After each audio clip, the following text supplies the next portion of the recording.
దళవాయి రమాదేవి అని నేను ఆంధ్రప్రదేశ్ శాసన పరిషత్తు సభ్యురాలిగా నామనిర్దేశం చేయబడినందున శాసనము ద్వారా నిర్మితమైన భారత రాజ్యాంగం పట్ల నిజమైన విశ్వాసం విధేయత చూపుతానని, భారతదేశ సార్వభౌమాధికార్యాన్ని సమగ్రతను కాపాడుతానని, నేను స్వీకరించబోయే కర్తవ్యాన్ని శ్రద్ధాశక్తులతో నిర్వహిస్తానని దైవ సాక్షిగా ప్రమాణం చేస్తున్నాను.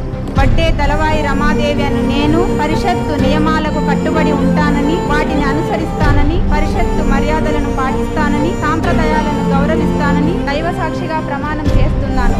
వర్ల రామయ్యను నేను ఆంధ్రప్రదేశ్ శాసనసభ పరిషత్ సభ్యునిగా నామనిర్దేశం చేయబడినందున శాసనం ద్వారా నిర్మితమైన భారత రాజ్యాంగం పట్ల నిజమైన విశ్వాసం విధేయత చూపుతానని, భారతదేశ సార్వభౌమాధికారాన్ని సమగ్రతను కాపాడుతానని, నేను స్వీకరించబోయే కర్తవ్యాన్ని శ్రద్ధాశక్తులతో నిర్వహిస్తానని దైవ సాక్షిగా ప్రమాణం చేస్తున్నాను. ఆంధ్రప్రదేశ్ శాసన పరిషత్తు సభ్యుడనైన వర్ల రామయ్యను నేను పరిషత్తు నియమాలకు కట్టుబడి ఉంటానని, వాటిని అనుసరిస్తానని, పరిషత్తు మర్యాదలను పాటిస్తానని, సాంప్రదాయాలను గౌరవిస్తానని దైవ సాక్షిగా ప్రమాణం చేస్తున్నాను.